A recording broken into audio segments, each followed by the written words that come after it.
স্মৃতির মুখের হাসি, তার সব ইচ্ছা স্বপ্ন আমি পূরণ করব।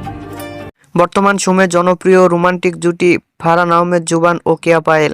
দিন দিন বাংলা নাটকের জনপ্রিয়তা বেড়েই চলেছে। সেই ধারাবাহিকতায় আবারও নতুন নাটক নিয়ে হাজির হয়েছেন জনপ্রিয় এই জুটি।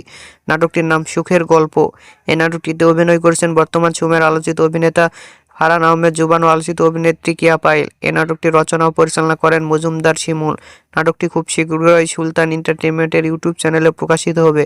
আপনারা দেখতে চাইলে অবশ্যই সুলতান এন্টারটেইনমেন্টের ইউটিউব চ্যানেলে চোখ রাখুন এবং নিয়মিত নতুন নতুন নাটকের আপডেট পেতে হলে অবশ্যই চ্যানেলটিকে সাবস্ক্রাইব করে রাখুন। পরবর্তী ভিডিওর জন্য অপেক্ষা করুন।